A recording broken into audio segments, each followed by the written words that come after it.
এসেছে। যদি আপনারা একটু শৃঙ্খলিত না হন তাহলে আশাটাই হলো কিছুই হলো না। যে যেখান থেকে আছেন আপনারা জানেন এই প্রোগ্রামটাকে করতে গিয়ে অনেক সমস্যা হচ্ছে।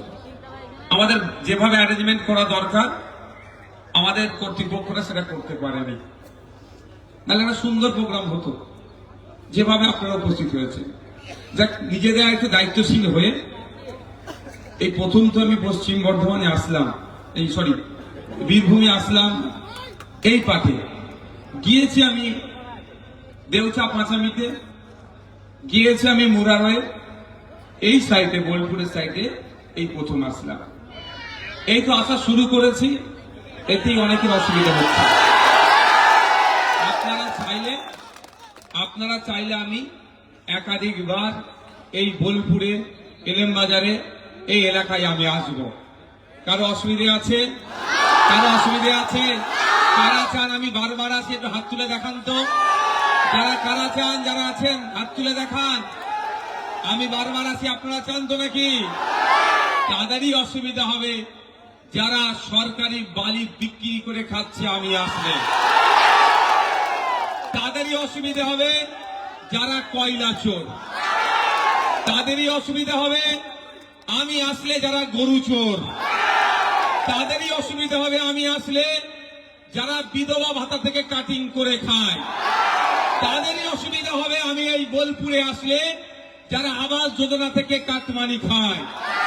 আর যারা ন্যায়কে প্রতিষ্ঠিত করতে চায়, যারা চায় কৃষকের উৎপাদিত ফসলের সঠিক দাম পাক, যারা চায় হসপিটালে ডক্টর থাকুক, নার্স থাকুক, সরকারি স্বাস্থ্য পরিষেবা ঠিক করে হোক এবং সরকারি স্কুলগুলোতে পর্যাপ্ত পরিমাণে শিক্ষক দিয়ে শিক্ষার পরিকাঠামো ফিরিয়ে নিয়ে আসা হোক, যারা চায় তারা চাইলে বারবার নওশাদ ভাই এই বোলপুরে আসেন। বন্ধুগণ, তারপরেও বলছি, কে না চাইলে, কেউ যদি না চায় আসবো না বললেও আমি আসা কেউ বন্ধ করতে পারবে না। আর সবাই যদি চাই ভাইজান আসুক, যদি পার্টির সিস্টেম মেনটেন করে না চলেন আমি আসবো না, আমি ক্লিয়ার করে দিলাম। তা বন্ধুগণ, আজকে আমরা অধিকার সমাবেশ করছি। আপনারা জানেন আজকে একটা বিশেষ দিন, সংখ্যালঘু অধিকার দিবসেরও আজকে দিন। সারা পৃথিবী জুড়ে আপনারা দেখতে পাবেন যেখানে সংখ্যাই কম তাদেরও খবরে, যেখানে সংখ্যাধিক্য যারা আছে সংখ্যাই বেশি, তারা দমন পীড়ন করছে। শুধু ধর্মীয় কারণে নয়, ভাষাগত কারণে, জাতিগত কারণে, বংশগত কারণে, বর্ণগত কারণে, সাংস্কৃতিগত কারণে যারাই দেখবেন সংখ্যায় কম আছে তাদের উপরে ওখানে যারা সংখ্যায় বেশি তারা দমন পীড়ন করছে। আজকের এই দিনটি 1992 ইউনাইটেড নেশন গ্রহণ করেছিল যে সংখ্যালঘু অধিকার দিবস হিসাবে। তাই সংখ্যালঘু অধিকার দিবস হিসাবে আমরা পালিত করছি। আমাদের রাজ্য বিভিন্ন জায়গায়, দেশেও বিভিন্ন জায়গায় পালিত হচ্ছে। প্রশ্ন এটা, কি সংখ্যালঘু কি সংখ্যাগুরু? আজকে যাদের বলার লোকের অভাব তারা আজকে অধিকার পাচ্ছে না। অধিকার পেতে গেলে আপনার বলার লোককে তৈরি করতে হবে। আপনার অধিকার আপনি যদি বুঝে পেতে চান আপনার জনপ্রতিনিধি তৈরি করতে হবে। এই জায়গাটাই আপনাদেরকে আটকে রেখেছে। ভোট আসবে, ভোট যাবে, কিন্তু আপনারা আপনাদের জনপ্রতিনিধি, আপনাদের হয়ে বলার লোকের পাবেন না। আমি একটা জ্বলন্ত উদাহরণ দিচ্ছি। আপনারা জানেন এই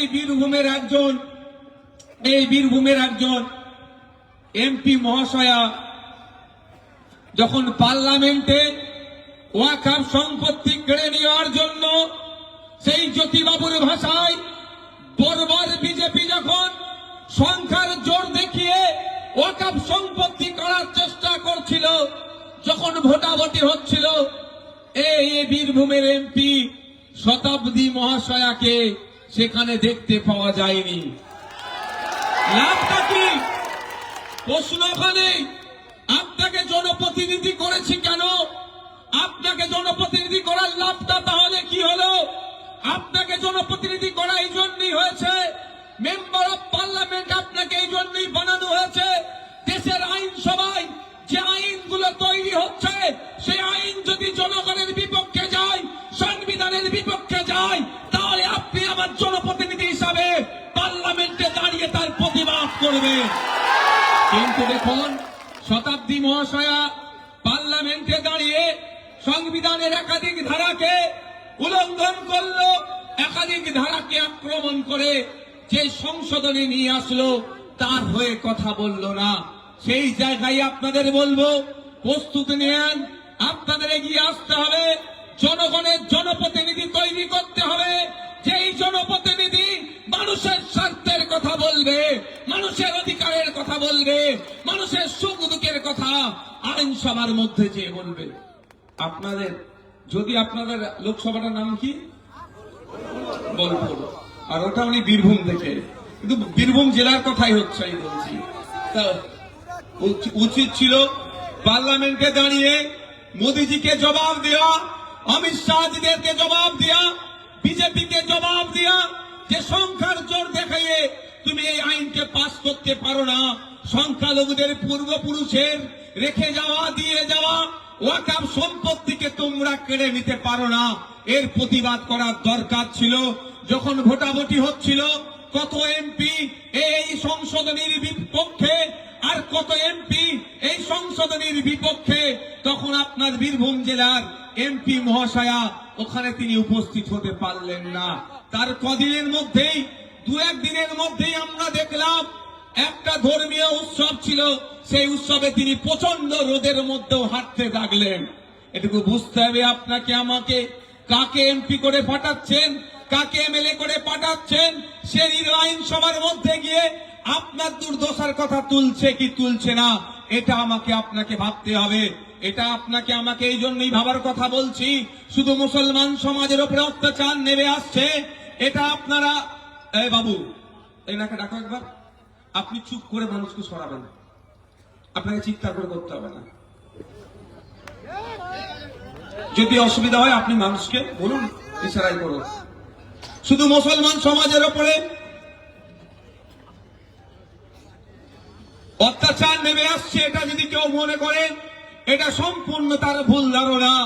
শুধু মুসলমানরা অত্যাচারিত এরকম নয়, দলিত ভাই অত্যাচারিত, আদিবাসীদের উপর অত্যাচার হচ্ছে, পিছড়ে বর্গের মানুষের উপরে অত্যাচার হচ্ছে।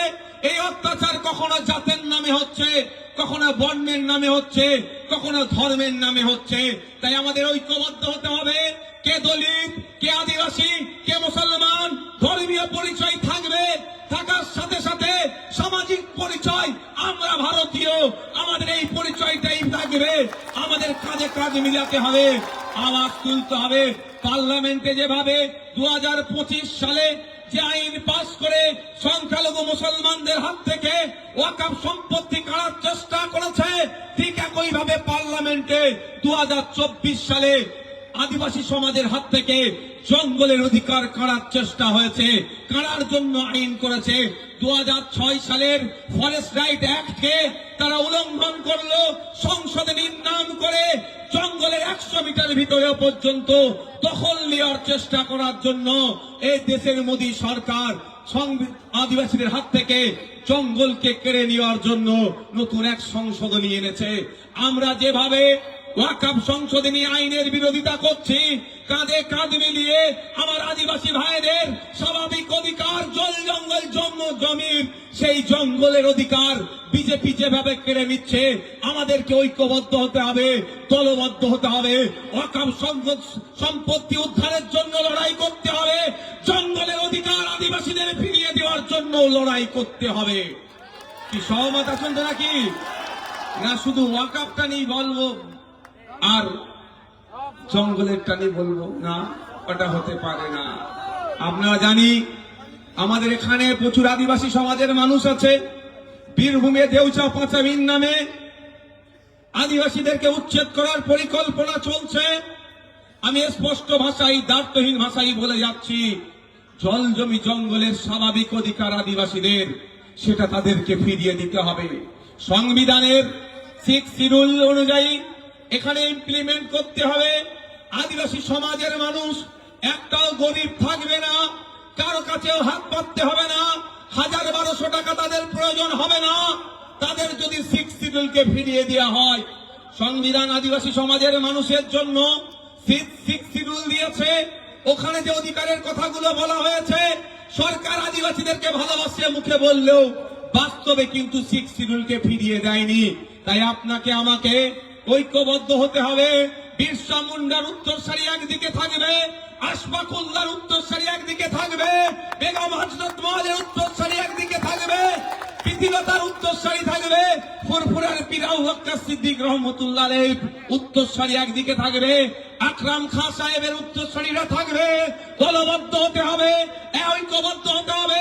সংবিধান যে অধিকারগুলো দিয়েছে সেইগুলো বাস্তবায়ন যতক্ষণ না পর্যন্ত হচ্ছে, আমরা নিস্তার থাকবো না। লড়াই সংগ্রাম আমরা চালিয়ে যাব। কারো অসুবিধা আছে নাকি? নওশাদ সিদ্দিকীকে নিয়ে এত অ্যালার্জি কেন? শুভেন্দু অধিকারী প্রোগ্রাম করলে কোনো অসুবিধা হয়? বিজেপি নেতারা প্রোগ্রাম করলে কোনো অসুবিধা হয় না। বরঞ্চ ওরা এসে হিন্দু মুসলমানের ঐক্যকে বিনষ্ট করে দিয়ে চলে যাবার মতো কথা বলে। আর নওশাদ সিদ্দিকীর রাজনৈতিক জীবনে, যদিও স্বল্প রাজনৈতিক জীবন, একটা শব্দ বলতে পারবে না, সেন্টেন্স তো দূরের কথা, একটা শব্দ দিয়ে অন্য কোন ধর্মের, বর্ণের, জাতের মানুষকে আমি কোন রকম ভাবে খারাপ ডাইরেকশন দিয়েছি। আমরা সব সময় সেতু বন্ধনের কাজ করি। ওই বাংলার যে ঐক্য, এই বোলপুরের মাটি, এই শান্তিনিকেতনের মাটি, এই রবি ঠাকুরের মাটি, এই নজরুলের মাটিকে আমরা সম্মান দিই, এই সম্প্রীতির মাটিকে। বরঞ্চ যারা অশান্তির আগুনে ঠেলে দিতে চাই তাদের বিরুদ্ধে আমরা কথা বলি। তারপরেও নওশাদ সিদ্দিকীকে নিয়ে এত জ্বালা কেন ভাই? আমি যদি ভুল কিছু করি আইনি ব্যবস্থা নিতে আমার বিরুদ্ধে, তা নেবে না। ভুল করিনি তো কি আইনি ব্যবস্থা নেবে ভাই? করলে তো নেবে। যদি আইনি ব্যবস্থা নিতে চাই, বুক ফুলিয়ে যাবে, আর আইনের চড় খেয়ে মুখ ফুলিয়ে ফিরতে হবে। বন্ধুগণ, সমস্যাটা অনেক গভীরে। সমস্যাটা আপনাদের একটু জানতে হবে। তার আগে আমি আপনাদের একটু বলতে চাই, এরা আমাদের সাথে পেরে উঠতে পারছে না রাজনৈতিক ভাবে। তার সেই জন্য এরা কি করছে আমাদের সাথে একটু জানাতে চাই। আপনারা শুনতে চান? যেখানে আমার হিন্দু সমাজের ভাইরা বেশি আছে, সেখানে গিয়ে বলছে নওশাদ সিদ্দিকীর মাথায় টুপি, মুখে দাঁড়ি, ও মুসলমানদের ছেলে, ওর পার্টিতে তোরা যাস না। কিন্তু আপনারা বলুন, এই বীরভূমের দেউচা পাঁচামিতে আদিবাসীদের ওপরে যে বুলডোজার চালানো হচ্ছে, তাদেরকে তাদের জমি যেভাবে কেড়ে নিয়ে হচ্ছে, এটার বিরুদ্ধে অন্য কোন নেতা এসে দাঁড়ায়নি। খোঁজ নিয়ে দেখুন, এখানে জসিম সাক্ষী আছে। সর্বপ্রথম আমি এখানে এসেছিলাম, এখানে এসে তাদের সাথে কথা বলেছিলাম এবং পশ্চিম বাংলার আইন সভাতে গিয়ে এটার আমি প্রশ্ন করেছিলাম, জানতে চেয়েছিলাম। তখন কি তখন মুসলমানকে হিন্দু দেখেছিলাম? এই কদিন আগে আপনারা জানেন ধানতেরাসের উৎসব গিয়েছে। হিন্দু সমাজের হিন্দু সমাজের মানুষের বিশ্বাস, এই ধানতেরাসের সময় যদি তারা সোনা গহনা কেনে তাদের লক্ষ্মী লাভ হয়, সারা বছর তাদের এইটা থেকে তাদের লক্ষ্মী লাভ হবে। সেই অনুযায়ী তারা সোনা গহনা কিনে। একটু জানিয়ে রাখতে চাই, মোদিজি আজকে দিনে স্বপ্ন দেখিয়েছিল। মোদিজি বলেছিল হিন্দু খাতরে মে হ্যায়, হিন্দুকে বাঁচাবার কথা বলেছিল। কিন্তু আমি একটু জানিয়ে দিতে চাই, 2014 সালে 10 গ্রাম 24 ক্যারেট সোনার দাম ছিল 28,000 টাকা। আর এই 2025 সালে 10 গ্রাম 24 ক্যারেট সোনার দাম 1,28,000 টাকা। আমরা পার্লামেন্টে, আমাদের রাজ্যের আইনসভাতে যখন আমি ছিলাম, রমজান মাসে ফলের দাম কেন বেড়ে যাচ্ছে সেটা নিয়ে প্রতিবাদ আমি করেছি। যেমন একইভাবে এই ধানতেরাস উৎসবের দিনে আমার হিন্দু ভাইদেরকে চড়া দামে কেন সোনা কিনতে হবে, তারও প্রতিবাদ এই আইএসএফি করেছে, আমি করেছি। কিন্তু আমাকে কি দেখে দেওয়া হচ্ছে ও মুসলমানদের দল, আচ্ছা, যেখানে আমার মুসলমান ভাইরা বেশি থাকে সেখানে কি বলা হচ্ছে? ও বিজেপির দ্বারা। আবার একটা জিনিস আছে দাঁড়া, যেখানে আমার আহলে হাদিস সমাজের ভাইরা বেশি আছে ও ফুরফুরার পীরেদের ছেড়ে দিয়ে ওর কাছে যাবি কেন? যেখানে দেওবন্দ সিলসিলার মানুষজন আছে ওরা ফুরফুরা ওয়ালা তোরা দেওবন্দি কেন যাবি? এই করে ভাগ করতে চাইছে। যেখানে বেরেলি সমাজের মানুষ আছে ওরা ফুরফুরা ওয়ালা তোরা বেরেলি আলাদা সিলসিলা কেন যাবি? কিন্তু আপনাদের জানিয়ে রাখতে চাই, আমি এখান থেকে বলতে চাই, শামশেরগঞ্জের যখন মানুষের বাড়িগুলো ভেঙে গঙ্গায় তলিয়ে যাচ্ছে তখন অন্য কেউ যায়নি। এই নওশাদ সিদ্দিকী আমার এই আহলে হাদিস ভাইদের পাশে দাঁড়িয়ে তাদের পুনর্বাসনের জন্য লড়াই ওখানে গিয়ে করেছে আর আইনসভার মধ্যে করেছে। তখন কি আমি দেখেছি নাকি কে আহলে হাদিস, কে বেরেলি, কে তবলিগ, কে ফুরফুরা, কে হিন্দু, কে আদিবাসী, কে দলিত? আমার দেখার দরকার নাই। যার যেটা ভালো লেগেছে করছে। যার আর্টিকেল 25, 26 দেখে নেন, ধর্মচারণের স্বাধীনতা ওখানে উল্লেখ করা আছে। আপনার রাইট আছে, যে কোনো ধর্মকে আপনি চুজ করতে পারেন। আপনার ধর্মকে আপনি ব্যক্তি ঘটানোর জন্য আপনি প্রচার করতে পারেন, ধর্মের প্রসার করতে পারেন, সংবিধানে লিপিবদ্ধ আছে। আমি কি এসে গেলাম যে আপনার আমি ধর্মীয় পরিচয় দেখে আপনাকে সেই রকম আমি আচরণ করব? এটা সম্ভব নয়। কিন্তু আপনাদের জানিয়ে রাখি, আমাদের সাথে পেরে উঠতে পারছে না বলে আমাদেরকে এই ধরনের অকথ্য ভাষায় আক্রমণ করছে। আপনারা জানেন, গুটি কয়েক আগে, মাসখানেক আগে অসমের অপদার্থ মুখ্যমন্ত্রী হেমন্ত বিশ্ব শর্মা মাহমুদ মাদানী সাহেবকে নিয়ে যে কুরুচিকর ভাষায় আক্রমণ করেছিল, উনি দেওবন্দ সিলসিলার মানুষ না, কি হয়েছে? ওনার বাপদাদার ইতিহাস হেমন্ত বিশ্ব শর্মা জানতো না। আমি জানিয়েছিলাম যে ওনার পরদাদা দেশ স্বাধীনের জন্য নিজের জীবনের যত কিছু ছিল সব উৎসর্গ করে দিয়েছিল। আমি তখন কি দেখেছিলাম উনি দেওবন্দি লোক, উনার হয়ে আমি কথা বলবো না বলেছিলাম? কিন্তু আপনার পড়াতে সে কি বলছে?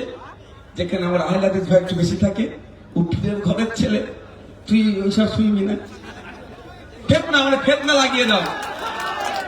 যেখানে আমার দেওবন্দ ভাইরা বেশি থাকে সেখানে যেখানে আমার আদিবাসীরা বেশি থাকে, যেখানে আমার দলিতরা বেশি থাকে, যেখানে আমার হিন্দুরা বেশি থাকে, যেখানে যা পাচ্ছে আমার সম্পর্কে, পার্টির সম্পর্কে দেওয়ার চেষ্টা করছে।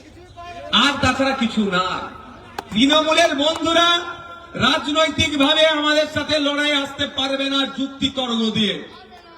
আমি চ্যালেঞ্জ করে যাচ্ছি আপনাদের এখানে বোলপুরে এসে, এই ইলেমবাজারে এসে আমি চ্যালেঞ্জ করে যাচ্ছি। একদিকে মমতা ব্যানার্জিকে বসানো হোক, উল্টো দিকে আমাকে বসানো হোক। মমতা ব্যানার্জি শুধু মুসলমান নয়, দলিত, আদিবাসী, হিন্দু নির্বিশেষে মতুয়া, নমশূদ্র, পশ্চিম বাংলার মানুষকে যে ধ্বংসের দ্বার প্রান্তে দাঁড় করিয়ে দিয়েছে, যদি না আমি প্রমাণ করতে পারি তাহলে আমি তৃণমূলের ঝান্ডাটা ধরে নেব। প্রমাণ হোক। আর আমি যদি প্রমাণ করে দিই, যদি নয় আমি প্রমাণ করব, এখানে সরকারি কর্মচারী আছে, আমার পুলিশ প্রশাসনের ভাইরা আছে, এদের সাথেও ইনজাস্টিস হচ্ছে। পাড়ায় পাড়ায় থানা বাড়িয়ে দিচ্ছে, কিন্তু থানায় অফিসার নাই। একটা পুলিশকে 8 ঘন্টার বেশি ডিউটি করতে হচ্ছে, 14 ঘন্টা 13 ঘন্টা ডিউটি করতে হচ্ছে। এই অন্যায় হচ্ছে। সিভিক ভলেন্টিয়ার যে ভাইয়েরা আছে তাদেরকে সমকাজে সমবেতনের অধিকার দিচ্ছে না। 2019 সালে সুপ্রিম কোর্টের অর্ডার যে সমকাজে সমবেতন দিতে হবে। আমাদের যে সিভিক ভলেন্টিয়ার গুলো আছে কনস্টেবলের থেকে কোনো অংশে কাজ কম করছে না, কিন্তু মাত্র 10,000 টাকা মাইনে দিচ্ছে। এদের ভবিষ্যৎ গুলো ধ্বংস করছে। তাই মমতা ব্যানার্জির হাত ধরে পশ্চিম বাংলায় এগিয়ে যায়নি, পিছিয়ে যাচ্ছে। এটা যদি আমি প্রমাণ করে দিই তাহলে মমতা ব্যানার্জি কি করবে? আইএসএর ঝান্ডা ধরাবো না বাবা, একদম নয়, একদম নয়। আমি আমাদের ঝান্ডা ধরাবো না। বলবো মা আমার অনেক হয়েছে, এবার একটু অব্যাহতি নিন, বাংলার মানুষকে একটু শান্তিতে থাকতে দিন। আপনি পুরোহিত ভাতা আর ইমাম ভাতার নাম করে বাংলাটাকে পুরো ধ্বংস করে দিলেন। আপনি জগন্নাথ ধাম তৈরি করে আর হিজাব পরে বাংলাকে পুরো ধ্বংসের দ্বার প্রান্তে দাঁড় করিয়ে দিলেন। মা আমার আপনি এবার হয়েছে 14 বছর ধরে আপনি অনেক ধ্বংস করেছেন, এবার একটু অব্যাহতি নিন। কিছু আমাদের সাথে কোনোদিন বসবে, সৎ সাহস থাকলে তো বসবে। বন্ধুগণ, আমাদের সাথে পেরে ওঠার কোনো জায়গা নেই। একটা শুধু কথা মিথ্যাচার করে, তারও ওষুধ আজকে আমি বোলপুরে দিয়ে যাব। আমরা একটু পয়েন্টে পয়েন্টে কথা বলি, ওনাদের জয়েন্টে জয়েন্টে ব্যথা করলে আমরা কি করতে পারি? আমাদের দেখ ওষুধটা দিয়ে যাবো, এই জন্যই বলছি। তৃণমূলের বন্ধুরা আজকের পরে বা আগে বিগত দিনে আমাদেরকে একটা কথাই বলেছে, আর আজকের পর থেকে এটাই বলবে, কি জানেন? যে আইএসএফ ভোট কেটে বিজেপির সুবিধা করে, এর বাইরে কিছু বলে না। এর ওষুধটা আপনারা শুনতে চান? আপনারা শুনতে চান? এই ভাইয়েরা যারা উপরে আছেন সাবধানে শুনতে চান তো নাকি? আজকে এই বলার ওষুধ আমি দিয়ে যাব। একটা এগ্রিমেন্ট করতে বলেন, আমাদের পার্টির প্রতিষ্ঠাতা আব্বাস ভাইজান সই করবে, তৃণমূলের সুপ্রিমো মমতা ব্যানার্জি সই করবে। কি লেখা থাকবে? আব্বাস ভাইজান লিখবে যে আইএসএফ যেখানে যেখানে প্রার্থী দেবে ওখানে যদি ভোট কেটে বিজেপি আসে, তৃণমূল যা শাস্তি দেবে আইএসএফ মাথা পেতে মেনে নেবে। তার নিচে আব্বাস ভাইজান সই করবে। আর মমতা ব্যানার্জিকে লিখতে হবে তৃণমূল যেখানে যেখানে প্রার্থী দেবে ভোট কেটে যদি বিজেপি আসে আইএসএফ যা শাস্তি দেবে আপনাদেরও মাথা পেতে মেনে নিতে হবে। দুধকে দুধ পানিকে পানি হয়ে যাবে। আমি যদি বিজেপির কাছ থেকে টাকা নিয়ে বিজেপিকে সুবিধা করে দিই তাহলে কি এগ্রিমেন্টে আমি সই করব ভাই? করব আমি? আর কেউ যদি ভাইপোকে বাঁচানোর জন্য, কেউ যদি বিধায়ককে, কি বিধায়ক বুঝতে পেরেছেন তো, যখন তখন বলতে গ্যারেজ হয়ে যেতে পারে, যা কার বলছি না, কেউ যদি বিধায়ককে বাঁচানোর জন্য, কেউ সারদা নারদা মান তুলে খাওয়া নেতাকে বাঁচানোর জন্য যদি বিজেপিকে বাংলায় আসার সুযোগ করে দেয়, সে নিশ্চিতভাবে সই করবে না। তাহলে আজকের পর থেকে যদি আপনাদেরকে কেউ বলে এই তোদের আইএসএফ পার্টি ভোট কেটে বিজেপিকে সুবিধা করে দিচ্ছে, দায়িত্বহীন ভাষাই বলবেন, নির্দ্বিধাই বলবেন আইএসএফ এর প্রতিষ্ঠাতা আব্বাস সিদ্দিকী ভাইজান সই করতে রাজি আছে, তোদের মাননীয় মমতা ব্যানার্জিকে রেডি কর, তিনি সই করবেন কি আগে দেখ, কে আসল পশ্চিম বাংলায় বিজেপিকে নিয়ে আসতে চাইছে এটা আগে বলে দেখ। যদি আব্বাস ভাইজান প্রস্তুত আছে, তিনি যেখানে যেখানে সিট দেবে সেখানে যদি বিজেপি আসে তোরা যা শাস্তি দেবে আমরা আইএসএফ মাথা পেতে মেনে নেব। কিন্তু ওই কাগজই লেখা থাকবে যেখানে যেখানে তৃণমূল প্রার্থী দেবে যদি বিজেপি আসে তাহলে আইএসএফ যা শাস্তি দেবে তৃণমূলকে মেনে নিতে হবে। জানিয়ে রাখি আপনার বীরভূম জেলার কথা, দুবরাজপুরে কি আইএসএফ প্রার্থী দিয়েছিল 2021 সালে? দুবরাজপুরে কারা ভোট কেটে বিজেপিকে সুবিধা করে দিল? এখানে কটা জিতেছে বিজেপির এমএলএ? না না, আমি বলছি বীরভূম জেলাতে দুবরাজপুরে কে জিতেছে? হ্যাঁ, তাহলে আমরা তো প্রার্থী দিইনি ভাই, তাহলে জিতলো কি করে? তাহলে সই আসুক। আমি আপনাদেরকে চ্যালেঞ্জ করে যাচ্ছি, মমতা ব্যানার্জি কোনো দিনের জন্য সই করবে না, করবে না, করবে না। কেন করবে না?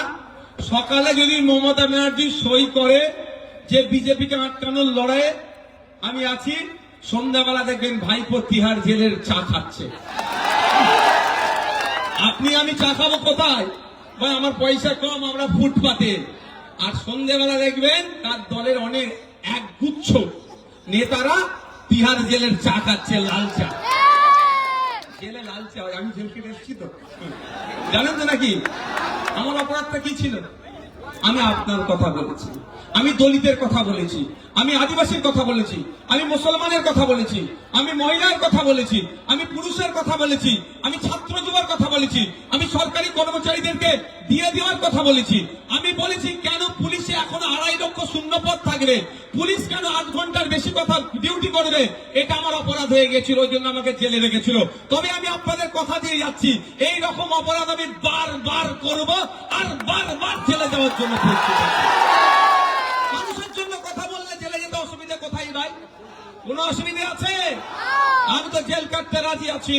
ওরা যখন জেলে ছিল এটা বলে দিই আপনাকে, আমি প্রেসিডেন্সি জেলে ছিলাম। আমি যখন বার হব বলে জেলের অর্ধেক যারা বন্দী আছে তারা এসে অপেক্ষা করতো একবার ভাইদের সাথে হাত মিলাবো। ওই সময় জেলে আবার তৃণমূলের প্রাক্তন মন্ত্রী ছিল, তিনি ভয়ে বার হতে পারতেন না, বার হলেই চোর চোর চোর চোর করতেন। আমি জেলে গিয়েছি কিসের জন্য? আপনাদের জন্য। ঠিক আপনার আমার বাড়ির মেয়ে তিলোত্তমাকে খুন করেছিল, আপনাদের মনে মাথায় আছে তো? কলকাতা আরজি কর হসপিটালের ডক্টর, তাকেও কেন খুন করেছিল জানেন? আপনার জন্য। আপনার বাড়ির মেয়েটির ইজ্জতকে বাঁচাবার লড়াইয়ে ছিল। জেনে রাখা দরকার, আপনাদের জেনে রাখা দরকার, ওই মেয়েটিকে আগে খুন করেছে, পরে ধর্ষণ করেছে। এটা ভাববেন না ধর্ষণ করে খুন করেছে। এ কদিন মাস 3 হবে তো আপনার এই বহরমপুর, আপনার বীরভূমে আমাদের এক আদিবাসী সমাজের বোনকে একটা মাস্টার টুকরো টুকরো করেছেন রামপুরহাটে, মনে আছে তো? আমরা ভুলে যাব না। ওই বোনটার যতদিন না পরিবার নাই পাচ্ছে, আমরা লড়াই চালিয়ে যাব। এটাও খবর পাচ্ছি, এই এখানকার ব্লক লেভেলের কোন নেতারা নাকি ওই খুনটাকে চেপে রাখার চেষ্টা করছে। এটুকু মাথায় রাখবেন যে এই বিরসা মুন্ডার উত্তরসারির সাথে কেউ যদি অন্যায় করে, ফুরফুরার পীর আবু বকর সিদ্দিকের উত্তরসারি চুপ থাকবে না, এটা মাথায় রাখবেন।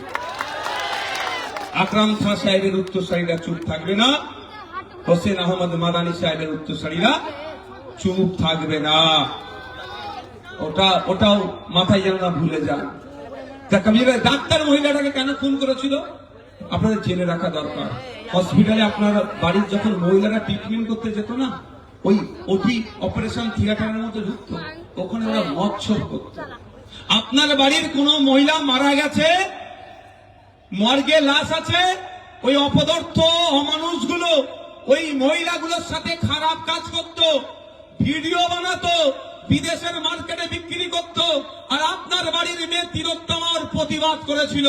ওটা জানতে পেরে গিয়ে যখন প্রতিবাদ করেছিল, ওরা ভয় পেয়ে গিয়েছিল, ওই জন্য তাকে খুন করে ধর্ষণ করানো হলো।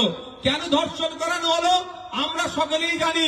কোন জায়গায় যদি একটা মার্ডার হয়, আগে আমরা কি বলি? আরে কি কারণে মারলো লোকটাকে, কারণটা কি খোঁজার চেষ্টা করি মার্ডার হলে। তো এটা আর মার্ডার করেছে, ওইটা জেনে গিয়েছিল, প্রতিবাদ করেছিল বলে। কিন্তু মার্ডারের মাইন্ডকে ডাইভার্ট করার জন্য ওকে ধর্ষণ করানো হলো। তো যতদিন না তিলোত্তমা বিচার পাচ্ছে, আপনাকে আমাকে কিন্তু চুপ থাকলে হবে না। তাহলে আপনাকে আমাকে পরের প্রজন্মার ক্ষমা করবে না। কারণ তিলোত্তমা আপনার জন্য লড়াই করেছিল। হসপিটালে ডুপ্লিকেট ঔষধ চলত, হসপিটালে যে আপনার স্যালাইন গুলো ছিল ডুপ্লিকেট থাকতো, হসপিটালে অন্যায় হতো, আর হসপিটালে ট্রিটমেন্ট করতে আপনারাই যান। তাই আপনাদের জন্য প্রতিবাদ করেছিল, ওকে খুন হতে হয়েছিল।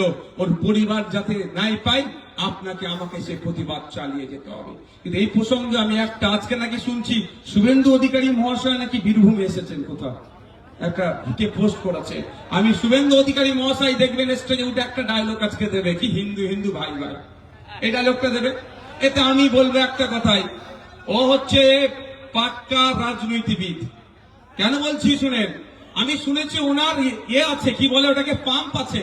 তাহলে পাম্পের সামনে তো লিখে দিতে পারে হিন্দু হিন্দু ভাই ভাই, মুসলমানের জন্য তেল বিক্রি নয়। তখন লিখছে না, মুসলমান ভাইগুলোও ঢুকছে তেল ভরছে, মুসলমান হিন্দু ভাইগুলোও ঢুকছে তেল ভরছে। ব্যবসার বেলায় খুব ভালো বুঝে যায়। তারপরেও আমি বলছি, তিলোত্তমার ধর্মীয় পরিচয় দেখে আমরা আন্দোলন করিনি। পশ্চিম বাংলায় যদি কোন রাজনৈতিক দল থেকে থাকে, সব থেকে বেশি তিলোত্তমাকে নিয়ে প্রতিবাদ করেছে, সব থেকে বড় জমায়েত করেছে, সেটা ভাঙড়ে তিলোত্তমাকে নিয়ে সব থেকে বড় র্যালি আমরা এবার করেছিলাম। আর ইন্ডিয়ান সেকুলার ফ্রন্ট গত দিনও পর্যন্ত তিলোত্তমাকে নিয়ে প্রোগ্রাম চালিয়ে যাচ্ছে, আগামীতেও চালিয়ে যাবে যতদিন না বিচার পাবে। কিন্তু কোন ধর্ম দেখে আমরা প্রতিবাদ করিনি। আমার বলার বক্তব্য, হিন্দু হিন্দু ভাই ভাই বলা হচ্ছে, তিলোত্তমা এতদিন বিচার পেল না কেন? বিচার যাতে পায় তার জন্য সিবিআই এর হাতে মামলা ছিল। সিবিআই কে দায়িত্বে থাকে? সিবিআই কার দায়িত্বে থাকে? সেন্ট্রালের দায়িত্বে থাকে, সেন্ট্রাল হোম মিনিস্ট্রির দায়িত্বে থাকে। সেন্ট্রাল হোম মিনিস্ট্রি সামলাচ্ছে আপনার অমিত শাহজি। তাহলে সিবিআইয়ের হাতে মামলা যাওয়ার পরেও তিলোত্তমার পরিবার নাই পেল না কেন? এটা আপনাদের জেনে রাখতে হবে। এই খুনের সাথে তৃণমূলের পরিবারের দামাল ছেলেরা জড়িয়ে আছে, আর তৃণমূল পরিবারের দামাল ছেলেগুলোকে বাঁচানোর জন্য বিজেপি সহযোগিতা করছে বকলমে। হিন্দু হিন্দু স্লোগান দিচ্ছ, তিলোত্তমার মা বাপটাও কিন্তু হিন্দু, এখনো বিচার পেল না কেন? এই প্রশ্ন আমাদেরকেই করতে হবে, অন্য কেউ করুক আর নাই করুক। আমরা কিন্তু ধর্ম থেকে প্রতিবাদ করি না, কিন্তু প্রশ্ন তো সুরেন্দ্রভাবে করতে হবে। ইচ্ছা করে তৃণমূল গাড্ডাই করলে বিজেপি তাকে সহযোগিতা করে, বিজেপি গাড্ডাই করলে তৃণমূল তাকে সহযোগিতা করে। আপনারা ভুলে যাচ্ছেন মহাকুম্ভে যে বিপর্যয় হয়েছিল, দোষ ছিল সরকারের, যোগী আদিত্যনাথের দোষ ছিল, বিজেপির দোষ ছিল। পার্লামেন্টে যখন আলোচনা হচ্ছে, আলোচনা করার দাবি তুলেছে, আলোচনা করলো না। যখন বিজেপি ব্যাক ফুটে জবাব দিতে হবে যে এত প্রায় 5,000 কোটি টাকার প্রজেক্ট, তারপর ওখানে ধর্মপ্রাণ হিন্দু ভাইরা গিয়ে আক্রান্ত হলো কেন, মারা গেল কেন, ক্ষতিগ্রস্ত হলো কেন? যখন পার্লামেন্টে এটা নিয়ে চর্চা করার কথা বলছিল, যখন তৃণমূল চাপে বিজেপি যখন চাপে পড়ছিল, মমতা ব্যানার্জির দলের এক এমএলএ এমপি চলে গেল কুম্ভে গিয়ে স্নান করে বলল এর থেকে ভালো কুম্ভের আর আয়োজন কেউ করতে পারবে না, মানে বিজেপিকে ক্লিন চিট দিয়ে দিল। তৃণমূল গাড্ডাই করলে বিজেপি ক্লিন চিট দেয়, আর বিজেপি গাড্ডাই করলে তৃণমূল ক্লিন চিট দেয়। আপনাদের বুঝতে হবে বিষয়টাকে। যার বন্ধুগণ, আমি বক্তব্য দীর্ঘায়িত করবো না। কটা বাজে?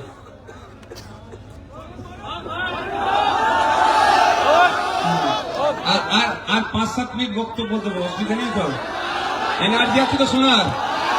হ্যাঁ, তবে আমি আপনাদের কাছে একটা অনুরোধ করব। আপনাদের কাছে, হিংসা দিয়ে হিংসাকে রোধ করা যায় না। কেউ যদি বলে আপনার একটা চোখ তুলে নেব, তার পরিবর্তে যদি আপনি তার চোখ তুলতে চান, তাহলে পৃথিবী একদিন সবাই অন্ধ হয়ে যাবে। অনুরোধ একটাই করব, অনেক ধমকানোকে পাত্তা দেওয়ার দরকার নেই। সংবিধানটাকে মজবুত করে ধরুন।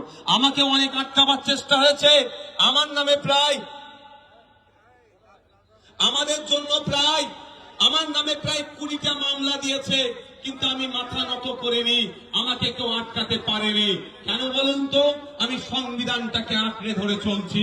তাই আপনাদের অনুরোধ করব, একদিকে বোমগুলি পিস্তল থাকতে পারে, একদিকে গুন্ডা মস্তান থাকতে পারে, একদিকে সমাজ বিরোধীরা থাকতে পারে। আপনি যদি সংবিধানকে শক্ত হাতে ধরে রাখতে পারেন, এই গুন্ডা মস্তান সমাজ বিরোধীরা ধ্বংস হয়ে যাবে। আপনাকে কেউ হিলাতে পারবে না, আপনাকে কেউ আটকাতে পারবে না। অনুরোধ করছি বন্ধুগণ, অনেকে অনেক চেষ্টা করে। এই বকটুয়ে আমি এসেছিলাম, কিভাবে খুন করলো, কারা খুন করলো, আর কারা জেল খাটছে দেখুন। ওই ফাঁদে আপনারা পড়বেন না। প্ল্যান মাফিক আপনাদেরকে ধ্বংসের দিকে ঠেলে দেওয়া হচ্ছে। দেখুন লড়াই কোথা হচ্ছে, আদিবাসী পাড়াতে লড়াই হচ্ছে, মুসলিম পাড়ায় লড়াই হচ্ছে, দলিত পাড়ায় লড়াই হচ্ছে, পিছড়ে বর্গের মানুষের এলাকাতে, আর ধ্বংস হয়ে কবরে শ্মশানে এই গরিব মানুষগুলো যাচ্ছে। আমি আপনাদের কাছে অনুরোধ করব যে হিংসাতে আপনারা জড়াবেন না। ভারতবর্ষের সংবিধান অনুযায়ী চলুন। ইলেকশন কমিশন অফ ইন্ডিয়ার আপনারা ওয়েবসাইটে গিয়ে দেখতে পাবেন যে ওখানে 2200 থেকে 2500 রেজিস্টার্ড পলিটিক্যাল পার্টি ভারতবর্ষে আছে। এটা বোঝা যাচ্ছে যার যে ইচ্ছা দল করতে পারে, যার যে ইচ্ছা আদর্শ নিয়ে এগিয়ে যেতে পারে, মানুষ যাকে চাইবে ভোট দেবে, মানুষ যার সংখ্যাগরিষ্ঠ ভোট যে পাবে সে সরকারে আসবে। আমার বলার বক্তব্য যে আপনারা লড়াইয়ে জড়িয়ে পড়বেন না। আপনারা একবার আইনসভার মধ্যে যদি যান বা বিভিন্ন জায়গায় দেখবেন, সুজন চক্রবর্তী সিপিএম এর নেতা, দিলীপ ঘোষ তৃণমূলের নেতা, বিজেপির নেতা কুণাল ঘোষ তৃণমূলের নেতা, পার্থ চ্যাটার্জি তৃণমূলের নেতা, এরা একে অপরের এক জায়গায় বসে চা খাচ্ছে। আর লড়াইটা বোলপুরের বুথে, এলেমবাজারের বুথে, দুবরাজপুরে, দেউচাপাচামিতে, সিউড়িতে, এই সমস্ত জায়গায় লড়াইটা লাগিয়ে দেওয়া হচ্ছে। আমার বলার বক্তব্য আপনাদের, অনেক লড়াই হয়েছে, লড়াই চাই, লড়াই করে বাঁচতে চাই। অনেক বলেছে আমি এর বিরোধিতা করব না, কিন্তু এবার আপনার আমাকে বলতে হবে নেতাই লড়াই চাই, জনগণ এবার দেখতে চাই। নেতাই লড়াই চাই, জনগণ এবার দেখতে চাই। আমরা কোনোদিন দেখিনি মমতা ব্যানার্জি শুভেন্দু অধিকারী হাতে হাতে লড়াই করছে। আমরা কোনোদিন দেখিনি মোহাম্মদ সেলিমের সাথে, সেলিম সাহেবের সাথে অভিষেক বাবু হাতে হাতে লড়াই করছে। আমরা কোনোদিন দেখিনি অধীর রঞ্জন চৌধুরীর সাথে পার্থ চ্যাটার্জি হাতে হাতে লড়াই করছে। আমরা কোনোদিন দেখিনি এই পার্টির রাজ্য স্তরের লিডাররা নিজেদের মধ্যে লড়াইয়ে জড়িয়ে পড়েছে। আমরা কি দেখেছি? মিডিয়ার মাধ্যমে, মাইকের মাধ্যমে তারা লড়াই করছে। এই লড়াইটা তারা ওই অবস্থায় রাখছে, কিন্তু দিনের শেষে প্রয়োজনে তারা এসি রুমে বসে চা খাচ্ছে, এটা প্রমাণ আছে। আর আমরা ভূতের মানুষ, চর্বি আমাদের বেশি, আমাদের চর্বি বেশি, আমরা মারামারি করে ধ্বংস হয়ে যাচ্ছি। প্রথম ভাদু শেখকে খুন করলো, তারপরে 11 জনকে খুন হলো, তারপরে কি দেখলাম? আনারুল শেখ অ্যারেস্ট হলো, আবার সিবিআই হেফাজতে একটা শেখ মারা গেল। চর্বি বেশি নয় ভাই আমাদের? আর মমতা ব্যানার্জি এসে কি বলে দিল? আনারুল শেখ যদি পুলিশটাকে না আটকাতো তাহলে এই ঘটনা ঘটতো না। তার মানে সব দোষ আনারুলের, তাই তো? আপনাদের বলুন, ক্ষমতা আছে, আনারুল কেন 14 পুলিশে? যদি পিছনে অদৃশ্য কোনো না হাত থাকে, আনারুলের কথা পুলিশ শুনবে? সেই অদৃশ্য হাত আজকে গায়েব হয়ে গেল। তাই আমি আমার এই মাইকের আওয়াজের মাধ্যমে আমি সতর্ক করে দিতে চাই যে আপনারা পাড়ার চারানার নেতা। আমার কাছে খবর আছে আমাদের অনেক লোককে আজকে আসতে দেওয়া হয়নি। আমি সতর্ক করে দিতে চাই, আপনারা পাড়ার চারানার নেতা, আপনারা গাড্ডাই করলে আপনাদের দলের পাশে দল থাকবে না। কারণ আপনি একটা মাত্র পাড়ার চারানার নেতা। খোঁজ নিয়ে দেখুন শাহজাহান শেখ, যে নিজেকে সম্রাট ঘোষণা করে দিয়েছিল বকলমে, তার এক প্রকার আইন চালাতো। যার জমি ভালো লাগতো তাকে নিয়ে নিত। তার দলের সাঙ্গপাঙ্গরা কার বউ কার মেয়ে ভালো তাদেরকে হাত ধরে টানাটানি করতো। মানে ল অ্যান্ড অর্ডার বলে কিছু ছিল না, তার এক সাম্রাজ্য বানিয়েছিল। সে বেটাও আইনের বিরুদ্ধে কাজ করেছিল, সংবিধানের বিরুদ্ধে কাজ করেছিল বলে আজকে সেও জেলের ভাত খাচ্ছে। সে 3-4টে বিধানসভাকে কন্ট্রোল করত, সে আজকে জেলের ভাত খাচ্ছে। তার পাশে কিন্তু দল দাঁড়ায়নি। তাই আপনি পাড়ার চারানার নেতা, আপনি একটু মাথায় রাখবেন, আপনার এলাকার বাক্য কিন্তু তিহার জেলের ভাত খাইয়েছে, তখন আর কোন রাজ্যের নেতারাও কিন্তু তার মেয়ের সাথেও যোগাযোগ করেনি, ওরা মেয়েকে গ্রেফতার করেছে পরিবারের সাথে। আমার বলার বক্তব্য এটাই, দাদা দিদির কথা শুনে অন্যায় করে ফেলবেন না, সামলাতে আপনাকেই হবে। কারণ আইএসএফ পার্টি মারপিটের কথা বলেনি, কিন্তু পেনের খোঁচা দেওয়ার কথা বারবার বলে। এমন পেনের খোঁচা দিয়েছি, অনেক লোক এখন কোর্ট আর বাড়ি করছে, অনেক পুলিশ অফিসারও কিন্তু কোর্ট আর বাড়ি করছে। এই ধরনের ঘটনা বলেছে পুলিশ অফিসার, ভাই হয় তুই শাস্তির ব্যবস্থা করে দে আমার ছেলেদেরকে ডেকে, হয় শাস্তি হয়ে যাক, কিন্তু এখন যে জায়গায় ঝুলিয়ে রেখেছি সেটা আমি সহ্য করতে পারছি না। বুঝতে পারছেন? না শাস্তি হয়েছে আর না কিলিঞ্চি, ঠিক মধ্যখানে ঝুলিয়ে দেওয়া হয়েছে আইনের মাধ্যমে। তো কথা হচ্ছে, আমি যেমন মারপিট করতে বারণ করি, ঠিক কথা, পেনের খোঁচা দিতে কিন্তু আমি ছাড়ি না। আমি অনুরোধ করছি চারানা তৃণমূলের ওই সমস্ত নেতাদেরকে, যে আপনার দাদা দিদির কথা শুনি আপনারা হই হই করবেন না। ফাঁদে পড়লে দাদা দিদি আপনাকে বাঁচাতে আসবে না, এটা বলে যাচ্ছে। আর আমার সাথে লাগা রাখে এখান থেকে যারা এই বোলপুর বিধানসভার যিনি বিধায়ক আছে, মন্ত্রী, উনার কাছ থেকে আমি বলবো তৃণমূলের চারানার নেতাদেরকে জিজ্ঞাসা করতে, যে উনাকে আমি বিধানসভায় কিভাবে প্রশ্ন করি বা আমার বিধানসভায় পারফরমেন্স কি উনি ভালো জানেন। ওনাকে সঠিক বলতে বলুন, নালে টিভিটা চালু করতে বলুন বিধানসভা। আমি ব্যক্তিগত কাউকে আক্রমণে যাইনি, কোনোদিন যাব না, কিন্তু অন্যায়ের বিরুদ্ধে আমি চুপ করে থাকতে পারবো না। বন্ধুগণ, আমি অনুরোধ করছি আপনাদের মারামারি হিংসাতে জড়াবেন না, ক্ষতি আপনার হবে, আপনার ক্ষতি হবে, এর বাইরে কিচ্ছু হবে না।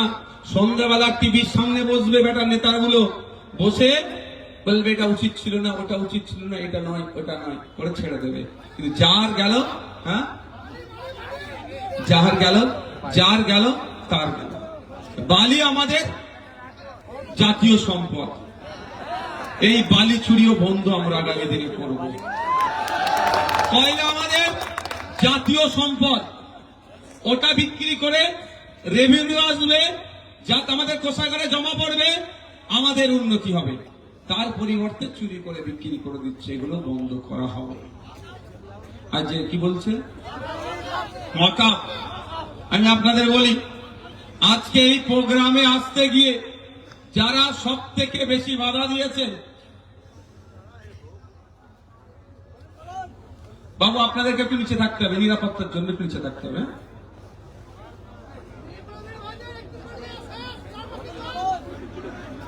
যারা লরির ড্রাইভার ভাইরা আছে, প্রচুর অত্যাচার চলছে। এই অত্যাচারটা আমি শুধু পুলিশ বন্ধুদেরকে দায়ী করব না। আপনারা জানেন না, আপনার পরিবারের যদি কেউ পুলিশে চাকরি করে, তাদেরকে জিজ্ঞাসা করুন, ওসি, আইসি, এসপি, ডিএসপি দেরকে টার্গেট দেয়, এত টাকা তুলে দিতে হবে, না দিলে এখান থেকে পশ্চিম তোকে জঙ্গল মহলে পাঠাবো। ব্যাটারিগুলোর দোষ নাই, এরা কোনদিনের জন্য এই যে ভিক্ষা হাত পেতে ভিক্ষা করছে, এরা করার পক্ষে নয়। এদেরকে ওপরতলা চাপ দেয়, এগাট ওঘাট থেকে কালীঘাট চাপ দেয়, ফলে এদেরকে বাধ্য হয় করতে। তাই আমি আপনাদের বলবো, আপনারা যদি সুযোগ দেন আমাদেরকে আগামী দিনে, এক কথা দিয়ে যাচ্ছি, এই ফাইন সিস্টেমটা অনলাইনে করে দেব। যদি সত্যিকারের ফাইন হয়, অনলাইনেই দিতে হবে, অফলাইনের কোনো বালাই থাকবে না, ঘুষের কোনো জায়গায় থাকবে না। আপনি অন্যায় করেছেন, ফাইন করতে হবে ভাই, তাছাড়া দামি লোক নয়। ওভারলোড মাল নিয়ে যাবেন, ফাইন হবে, আমি পক্ষে। কিন্তু ফাইনের টাকাটা সরকারের কোষাগারে পড়ছে কি পড়ছে না দেখতে হবে, তাহলে অনলাইনে পেমেন্ট হবে। অনলাইনে পুলিশ তার পেটিএম দিতে পারবে না, সরকারের পেটিএম মানে নম্বর দিতে হবে। আর যদি অনলাইনের পরিবর্তে অফলাইনে যদি টাকা নেই, সেটাকে ধরা যাবে। আর একটা কথা, এই রাস্তায় গাড়ি দাঁড় করিয়ে এই ভিক্ষা করাটাই বন্ধ করে দেবো। আবারও বলছি, এটা পুলিশের দোষ নয়, কিন্তু পুলিশদের বলবো, আপনারা একটু সিদ্ধারা সোজা রাখুন। আপনারা বলুন, এই তোলা তুলে দেওয়ার কাজ আমাদের নয়, এই কাজটা আমি অনুরোধ করবো। এটা আপনারা বলুন যে আমরা মেহনত করেছি, বাপ পড়িয়েছে, মেহনত করেছি, যোগ্যতার ভিত্তিতে আমি চাকরি পেয়েছি, তোমার পার্টিকে তোলা তুলে দেওয়ার জন্য আমার চাকরিটা নয়, এটা আপনারা বলছেন। তাই বলবো আপনাদের, আমি একটু ওয়াকাফটা নিয়ে একটু বলতে চাই, শুনবেন আপনারা।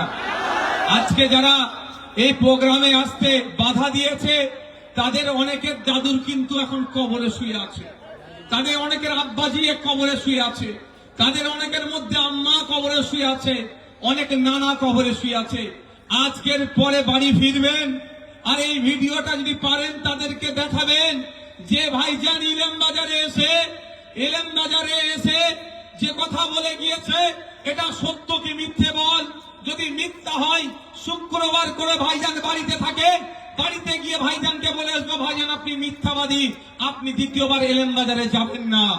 কি কথা, এখনো যে ওই তৃণমূলের নেতার দাদর কবরটা সুরক্ষিত আছে, ওই তৃণমূলের নেতার বাপের কবরটা সুরক্ষিত আছে, তার 14 পুরুষের কবরটা যে সুরক্ষিত আছে, অন্য কারোর জন্য নয়, মমতা ব্যানার্জির জন্য সুরক্ষিত নয়, নওশাদ সিদ্দিকীর মতো কিছু মানুষের মামলা করাতে এখনো দাদর কবরটা ঠিক আছে। নাহলে এতদিন দখল করে মদের ফ্যাক্টরি হয়ে যেত, এতদিন দখল করে জুতোর ফ্যাক্টরি হতো দাদুর কবরের, নোংরা কাজ হতো দাদুর কবরের উপরে। এখন পর্যন্ত যে টিকে আছে, ওর বাপের কবরটা গিয়ে শুক্রবার বা কখনো যে একটু জিয়ারত করছে, সেটা আমারও মতো গুটি কয়েক মানুষের মামলা করায়, কোন মমতা ব্যানার্জির মামলা করাতে নয়, আর কোন চন্দ্রনাথ বাবুর মামলা করাতে নয়, নওশাদ সিদ্দিকীদের মামলা করাতে। আমাদেরকে কালিমা লিপ্ত করার চেষ্টা করছে। কিন্তু প্রশ্ন আমার এখানে, একজন বিধায়কের মাস গেলে 1,21,000 টাকা সাম্মানিক ভাতা পায়, আর চাঁদুদা, তাই তো, চাঁদুদাই ডাকনাম তো, আমি ব্যক্তিগত আক্রমণে যাবো, চাপ নেই। চন্দ্রনাথ সিনহা মহাশয়, উনি মন্ত্রী, মাস গেলে উনি 1.5 লাখ টাকা পায় প্রায়, তো উনি মাস গেলে 1.5 লাখ টাকা পায়। উনি এখানকার সংখ্যালঘু সমাজের ভোট না পেলে উনি বিধায়ক হতে পারতেন না, আর বিধায়ক না হলে মন্ত্রী তো দূরের কথা, উনাকে কেউ খুঁজেও পেত না। তাহলে যখন সংখ্যালঘু সমাজের মসজিদের কথা চিন্তা করে মাদ্রাসার কথা চিন্তা করে, কবরস্থানের কথা চিন্তা করে, ঈদগাহর কথা চিন্তা করে চন্দ্রনাথ বাবুর কাজ ছিল কেউ মামলা করুক আর নাই করুক, বোলপুরে সংখ্যালঘু মুসলমানরা ভোট দিয়ে তাকে আইনসভায় পাঠিয়েছে। ভোট দিয়ে আইনসভায় পাঠানোর জন্য মাস গেলে 1.5 লাখ টাকা তিনি পাচ্ছেন। অন্তত 3 মাসের মাইনে বা 2 মাসের মাইনে দিয়ে সুপ্রিম কোর্টে গিয়ে ওয়াকফকে বাঁচানোর জন্য মামলা করার দরকার তার ছিল। এটা তিনি করেছেন, করেছে কি? কিন্তু আপনার এক চেটিয়া ভোট চন্দ্রনাথ সিনহা বাবু পেয়েছে। কেন রাগ আমার পরে বুঝতে পেরেছেন? শুভেন্দু বাবু তো সে কথা বলবে না, আর আমি বাস্তব কথা বলবো। তোমাকে আপনাকে ভোট দিয়ে আমি পাঠিয়ে আমার লাভটা কি হলো ভাই? আমি বিপদে পড়েছি, আমার মাদ্রাসা চলে যাচ্ছে, আমার ঈদগাহ চলে যাচ্ছে, আমার কবরস্থান চলে যাচ্ছে, আমার মসজিদ চলে যাচ্ছে, আমার বাপ দাদু যেখানে শুয়ে আছে সেই জায়গাটা কেড়ে নেওয়ার চক্রান্ত চলছে। আপনার দিদি কি করছে না করছে দেখার দরকার নেই। অন্তত আপনি আমার বিধায়ক, আপনি আমার ওই সুপ্রিম কোর্টে মামলা করবেন না ভাই? নিজেকে না সেন্ট্রাল এজেন্সি ধরে তার জন্য আপনি মামলা করতে পারছেন, আর এত মানুষকে সেন্ট্রাল এদের কবরস্থান দখল করে নিতে যায় যে মামলা করছেন না কেন ভাই? বললি দোষ, তাহলে আগামী দিনে জবাব দিতে হবে তো নাকি? জবাব দিতে হবে তো নাকি? চন্দ্রনাথ সিনহা বাবুকে আমি বলতে চাই, এখানে হেবি অংশের আদিবাসী সমাজের মানুষ বসবাস করে। বোলপুর বিধানসভাতে এখানকার আদিবাসী সমাজের মানুষের ভোট পেয়ে আপনি বিধানসভার মধ্যে গিয়েছেন, মন্ত্রী হয়েছেন, 1.5 লক্ষ টাকা প্রায় মাইনে পাচ্ছেন। তাহলে আপনি বলুন 2006 সালের ফরেস্ট রাইট অ্যাক্টকে ভায়োলেট করে সংশোধনীর নামে 2024 সালে যে আইন নিয়ে এসেছে, আর আইনের বলে আদিবাসীদের হাত থেকে জঙ্গলের অধিকার কেড়ে নেওয়া হচ্ছে, এর বিরুদ্ধে আপনি সুপ্রিম কোর্টে কেন মামলা করলেন না? এর জবাবও কিন্তু চন্দ্রনাথ বাবুকে দিতে হবে। দুটো তো মামলা করতে পারতো। উনি তো এখন উকিলের সাথে খুব ভালো ওনার সম্পর্ক। কারো বডি সরিয়ে নিয়ে বলতে নেই, কারো সরিয়ে নেবো তো বলতে নেই। ব্যক্তিগত আক্রমণে আমরা যাবো না। আমার সাথে মতদর্শগত লড়াই, আমার সাথে তার মতদর্শগত লড়াই, এর বাইরে আমার কিছু নেই। দিনের শেষে তিনিও মানুষ, আমিও মানুষ। যদি যাওয়ার পথে দেখা হয় আমি কথা দিচ্ছি দাঁড়িয়ে কথা স্যার বলে কথা বলে যাবো। কারণ কেন তিনি রাজ্যের একজন মন্ত্রী, কোনো অসুবিধা নেই, তার সাথে দেখা হয়ে যায় দাঁড়িয়ে কথা বলতে। ব্যক্তিগত আক্রমণে আমরা যাবো না। স্যার সাইড নিয়ে একটু বলুন, সাইড নিয়ে। ঠিক আছে, তা আপনাদের কি বললাম? আপনারা ভোট দিয়ে বিধানসভায় পাঠালেন আপনার দুর্দশার কথা বলার জন্য। উনাকে প্রশ্ন করবেন বিধানসভায় গিয়ে আপনি ওয়াকফ নিয়ে কটা কথা বলেছেন। উনাকে প্রশ্ন করবেন ফরেস্ট রাইট অ্যাক্ট 2006 কে সংশোধনীর নামে আদিবাসীদের যে জঙ্গলের অধিকার কেড়ে নেওয়া হচ্ছে, আদিবাসীদের স্বার্থের কথা ভেবে জঙ্গলের অধিকার ফিরিয়ে দেওয়ার জন্য বিধানসভায় কটা কথা বলেছেন, এর জবাব আপনাকে দিতে হবে। এই প্রশ্ন চন্দ্রনাথ সিনহা বাবুকে করবেন। ওনাকে প্রশ্ন করবেন এই মাঠের ডেভেলপমেন্টের জন্য 1 কোটি টাকার উপরে এসেছিল, ওয়াকফ প্রপার্টিটাকে দেখভালের জন্য কোথায় কি খরচ হয়েছে, কিভাবে খরচ হয়েছে, এর জবাবটা দেন। এই প্রশ্ন আপনাদের ওনাকে করবেন। উনি লম্বা কি বেটে, মোটা কি পাতলা, ওর প্রশ্ন করার প্রয়োজন নাই। উনি যে কমিটমেন্ট করে আপনাদের কাছ থেকে ভোট চেয়েছিল, যে কথা বলে আপনাদের ভোট চেয়েছিল, আপনাদের মন জিতেছিল যে তোমরা আমাকে ভোট দাও, তোমার বিপদে আমি ঢাল হয়ে দাঁড়াবো, এই প্রশ্ন করবেন। ওনাকে প্রশ্ন করবেন কদিন আগে দুর্গাপুরে এই গোরক্ষক বাহিনীর নামে যেখানে গরুতে নিয়ে যারা ব্যবসায়ীদের উপরে যে আক্রমণ নেমে এসেছিল, আপনি কটা কথা বলেছেন, এই প্রশ্ন উনাকে করবেন। ওনাকে প্রশ্ন করবেন রামপুরহাটের যে আদিবাসী মেয়েটিকে ধর্ষণ করে খুন করেছে, ওটা নিয়ে আপনি কটা কথা বলেছেন, এই প্রশ্নগুলো ওনাকে করতে হবে। তাই বন্ধুগণ, এই জন্যই আমার উপরে ওনাদের রাগ যে নওশাদ সিদ্দিকীকে ওরা সহ্য করতে পারে না। কিন্তু কে আমাকে সহ্য করবে কি করবে ও নিয়ে আমি ভাবি না। আমি আমার ভাগ্যের উপরে চলি। আমার ভাগ্য কেউ কেড়ে নিতে পারবে না। এখানে তো আমার অনেক আমাদের ইসলামিক স্কলাররা আছে, তাই তো নাকি? আপনারা আছেন তো, মুফতি সাহেব এখানে আছে, হজরতরাও আছে, শায়েকরাও আছে, অনেক সমাজের মানুষ আছে। ভাগ্য কেউ আর কেড়ে নিতে পারবে? কারোর হাতে ক্ষমতা আছে? আর দ্বিতীয়বার আমাকে বিধায়ক হতে হবে না হবে মমতা ব্যানার্জির দয়াতে নাকি? হ্যাঁ হ্যাঁ, আর কপালে লেখা থাকলে এমনি হয়ে যাবে। দেখো এই প্রসঙ্গে যাচ্ছি না, আমার বলার বক্তব্য হচ্ছে যে আপনারা চোখ কান খুলে চলুন, চোখ কান খুলে চলবেন। এসআইআর নিয়ে আমি প্রথমে কি বলেছিলাম আপনাদের? আতঙ্কিত হবেন না, ভয় পাবেন না। আতঙ্কিত ভয় পেয়ে গেলে কোনো সমস্যার সমাধান হয় না। করোনা ফর্ম জমা দিয়েছেন, একটা করে কপি আছে, ওটা যত্ন করে রাখুন। আপনারা আমার বড় ভাইজান পীরজাদা আব্বাস সিদ্দিকী আমাকে জানিয়েছে, আমি যেভাবে সুপ্রিম কোর্টে গিয়ে কি করবে,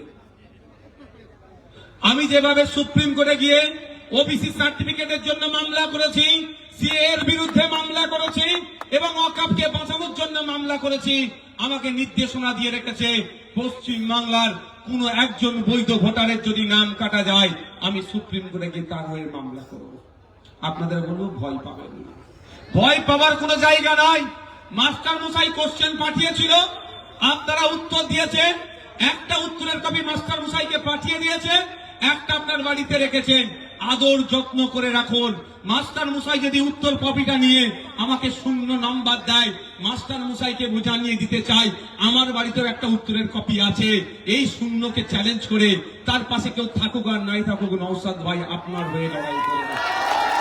বলে যায় আমাদের বড় ভাই যার নির্দেশ দিয়েছে, হিন্দু হতে পারে, দলিত হতে পারে, আদিবাসী হতে পারে, বাউরি হতে পারে, নমশূদ্র হতে পারে, মতুয়া হতে পারে, মুসলিম হতে পারে, খ্রিস্টান হতে পারে, ইভেন তৃণমূলের নেতাও হতে পারে। যদি কোন বৈধ ভোটারের নাম কাটা যায় তার পাশে কেউ থাকুক আর নাই থাকুক, খাম চিহ্ন থাকবে, নওশাদ সিদ্দিকীরা থাকবে, সালমান ভাইরা থাকবে, মনসুর ভাইরা থাকবে। আপনারা নিশ্চিন্তে থাকুন, ভয় পাওয়ার দরকার নেই, কোনো দরকার নেই। আপনি বৈধ ভোটার, মুখ টুকে বলবেন। সংবিধানের 326 নম্বর ধারাতে বলা হচ্ছে প্রত্যেকটা ভারতীয় 18 বছরের ঊর্ধ্বে বয়স ভোট দানের স্বাধীনতা আছে। এবার বলুন আপনার নামটা কেটে দিল, আমাদের ওই দাদার নামটা কি, বাপি বাউরি, বাপি বাউরিদার নামটা কেটে দিল, গোলাম আনসারিদার নামটা কেটে দিল, সালমান ভাইয়ের নামটা কেটে দিল, মনসুর ভাইয়ের নাম কেটে দিল। চুপ করে থাকবো নাকি? আমার দেখার দরকার নেই কে রাম, কে রহিম, কে সীতা, কে বাপি, কে গোলাম, আমার দেখার দরকার নেই। আর্টিকেল 326 কে ভায়োলেট করলে আমি তার হয়ে লড়াই করব। একজন পশ্চিম বাংলার বৈধ ভোটারের নাম যদি বাদ দেয়, ওই একজনের জন্যই নওশাদ সিদ্দিকী দিল্লিগামী ফ্লাইট ধরে সুপ্রিম কোর্টে মামলা করবে, ওই একজনের ভোটাধিকার ফিরিয়ে নিয়ে আসবে। আমি আপনাদের কথা দিয়ে যাচ্ছি, আপনারা শুধু ভয় পাবেন, উত্তেজিত হবেন না, উত্তেজিত করার চেষ্টা করবে। আমি জাস্ট একটা কথা আপনাদের জানতে চাই, সিএ এর সময় কি বলেছিল?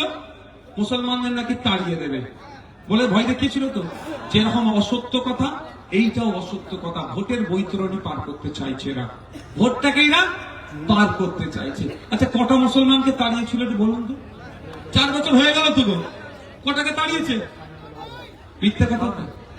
আমি এই ধরনের এটা চলছে আমার, আপনি আমি বুক বাজিয়ে বলবো, আচ্ছা আপনার পূর্বপুরুষ বাংলাদেশ থেকে এসছে, পাকিস্তান থেকে এসছে, আফগানিস্তান থেকে এসছে, মালয়েশিয়া থেকে এসছে নাকি? আপনি ভয় পাবেন কেন? আপনার পূর্বপুরুষ দেশ স্বাধীনতার লড়াইয়ে ছিল। আপনার পূর্বপুরুষ এই বাপি বাউরি, গোলাম আনসারি, নওশাদ সিদ্দিকী, এদিকে বিশ্বজিৎ মাইতি, সালমান, কাজী সালমান, এদের পূর্বপুরুষরা কে ছিল? স্বাধীনতা সংগ্রামী ছিল। তাহলে আপনি আমি ভয় পাবো কেন? আমি আপনাদের উদাহরণ দিয়ে যাচ্ছি। 2002 সালের এসআইআর হয়েছিল, আমাদের অনেকে ভুলে গেছিলাম। ভোটার লিস্ট পাওয়া যাবে এরকম আমাদের কারো মাথায় ছিল, কিন্তু দরকার পড়েছে সবাই 2002 এর ভোটার লিস্ট ম্যানেজ করেছে, করিনি আমরা? করেছি তো। তো আপনি চ্যালেঞ্জ দেন আজকের পর থেকে যে 1952 সালের ভোটার লিস্ট ধরে ভজানো হোক। কি বলবেন?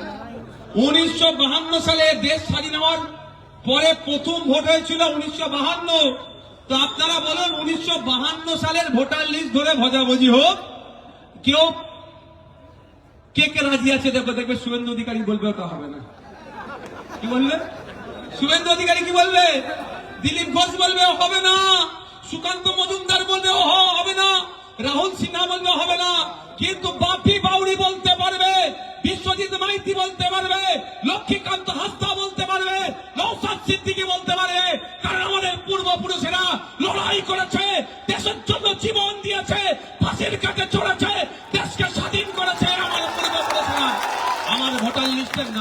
আমার দাম 1952 আমাদের ভোটার লিস্টে নাম দিয়েছে। আমরা আপনাদের ভয় দেখাচ্ছি, আপনি উল্টে ওদের ভয় দেখান না। আপনি ভয় পেয়ে যাচ্ছেন কেন? উল্টে আপনি ভয় দেখান। কি বলবেন?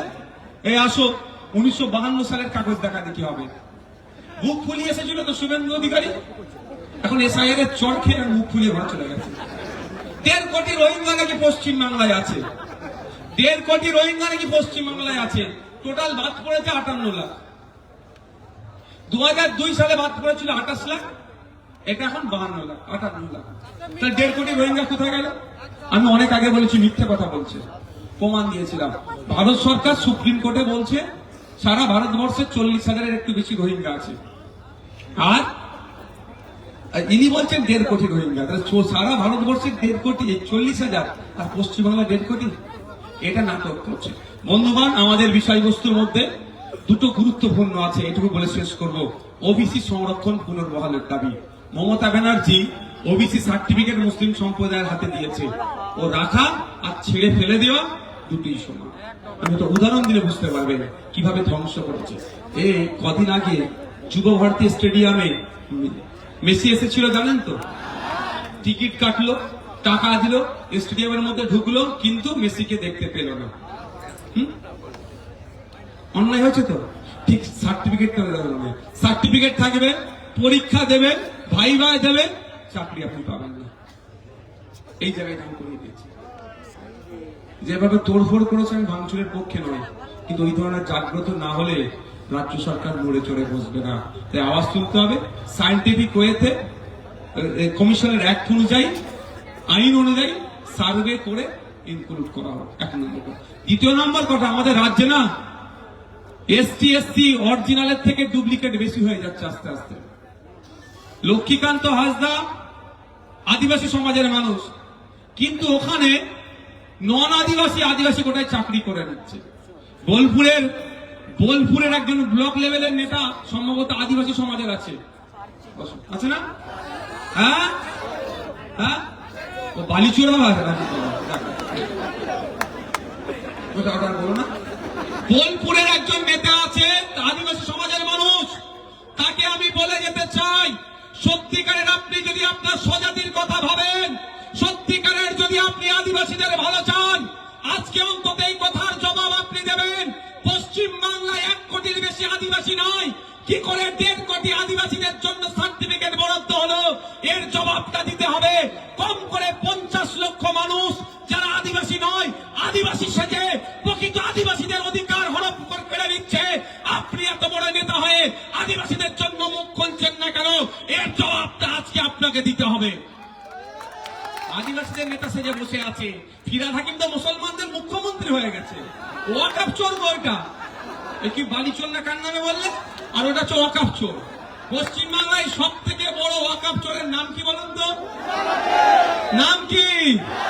জোরে বলে, নামটা কি? ওই ধরনের মুসলমানদের নেতা, এ হচ্ছে আদিবাসীদের নেতা। কিচ্ছু কাজের নয়। এরা বলা দরকার মমতা ব্যানার্জিকে যে আমি আদিবাসী সমাজের মানুষ, পশ্চিম বাংলায় 1 কোটি আদিবাসী নয়, কিন্তু 1.5 কোটি সার্টিফিকেট কেন দেওয়া হলো? তাহলে 50 লক্ষ মানুষ যারা আদিবাসী নয়, ওই সার্টিফিকেটটা নিয়ে আদিবাসী ভাইদের জন্য যে কোটা যে বরাদ্দ সেইগুলোকে লুট করে খাচ্ছে। আদিবাসী ভাইদের ক্ষতি হচ্ছে না? আদিবাসীদের জন্য আমাদের লড়াইটা করতে হবে, তাদের পক্ষে থাকতে হবে। তাই বন্ধুগণ, আমার বলার বক্তব্য সেটাই। এবারে মেডিকেলে 41 জন মানুষ যারা আদিবাসী নয়, আদিবাসী কোটায় ডাক্তার হচ্ছে। তাহলে আদিবাসী সমাজ থেকে 41টা ডাক্তার কমে গেল তো? ক্ষতি হলো না? একটা ডক্টর মানে একটা এলাকাকে তিনি ডেভেলপ করার ক্ষমতা রাখে। তাহলে একা 41টা ডাক্তার কমে গেল কার আমলে? মমতা ব্যানার্জির আমলে। আর এখানে ব্লকের নেতা, তুমি মমতা ব্যানার্জির দলের বড় পদ নিয়ে বসে আছে, লজ্জা লাগলো না? আমার মতো ছেলে তো রিজাইন দিয়ে পালিয়ে আসতাম, যে আমার সমাজের কথা, সোসাইটির কথা, আমার জাতের সাথে তুমি ইনজাস্টিস করছো, আমি তোমার পদ নিয়ে বসে থাকবো? ওই পদ আমার প্রয়োজন নেই বাবু, বসে আপনারা। আপনাদেরকে বলবো একটা কথা, যে এসটি এসসি সার্টিফিকেটের বিরুদ্ধে আমাদের লড়াই সংগ্রাম চলছে, আপনাদেরকে সাথ দিতে হবে। বক্তব্য আমি আর দীর্ঘায়িত করবো না, বক্তব্য আমি আর দীর্ঘায়িত করবো না। বন্ধুগণ, আমি আপনাদেরকে একটু ডাক দিয়ে যাচ্ছি, আগামী দিনে আমাদেরকে কলকাতার রাজপথে যেতে হবে। আপনারা যাবেন তো? আপনারা যাবেন তো নাকি? যাবেন তো নাকি? সেখানে দলিতের হয়ে কথা বলবো, উপস্থিত থাকবেন তো নাকি? আদিবাসীর হয়ে কথা বলবো, উপস্থিত থাকবেন তো নাকি? বাউরির হয়ে কথা বলবো, উপস্থিত থাকবেন তো নাকি? সেখানে মুসলমানের অধিকারের কথা বলা হবে, উপস্থিত থাকবেন তো নাকি? আগামী দিনে কলকাতা রাজপথে আমরা আসছি খুব তাড়াতাড়ি। আপনাদেরকে সেখানে যেতে হবে। মমতা ব্যানার্জিকে বুঝিয়ে দিতে হবে ওই ইমাম ভাতা দিয়ে, পুরোহিত ভাতা দিয়ে কোনো সমাজের উন্নয়ন করা যায় না। আমার সেটাও কম। সত্যিকারের যদি ভাতা দেওয়া দরকার 10,000 টাকা দিন না। ইমামদের 10,000, মুয়াজ্জিনদের 8,000 দিন, পুরোহিতদের 10,000 দিন। যদি তুমি দিতেই চাও, আরো অন্যান্য ধর্ম আছে, ধর্মগুরুদের, আদিবাসী সমাজের যে ধর্মগুরুরা আছে তাদেরকে হোক, বৌদ্ধ সমাজের ধর্মগুরুরা আছে তাদেরকে দিক। আর নালে 1,000 টাকা 2,500 টাকা দিয়ে লাভটা কি হবে? এগুলো বন্ধ করতে হবে। তো এই সমস্ত বিষয়বস্তুকে নিয়ে আগামী দিনে কলকাতা রাজপথে আমরা আসতে চাইছি। আপনারা আসবেন তো নাকি? আর দেউচা পাঁচামিরে যেভাবে আদিবাসীদেরকে উচ্ছেদ করা হচ্ছে, দেউচা পাঁচামিরে আদিবাসীদেরকে নিয়ে যেভাবে উচ্ছেদ করার পরিকল্পনা চলছে, এর বিরুদ্ধে আগামী দিনে আমরা সিউড়িতে হয়তো যেতে পারি। আপনারা সাথ দেবেন তো? সাথ দেবেন তো ভাই? সাথ দিতে একসাথে লড়াই করতে হবে। আজকে প্রোগ্রাম এখানেই আমরা শেষ করলাম। আপনারা আস্তে আস্তে আপনারা বিদায় নিন। সব কেন্দ্রে প্রার্থীদের না, আমিও বাড়ি যাবো ভাই। এখানে প্রোগ্রাম এখানে শেষ করলাম। আমি যাই।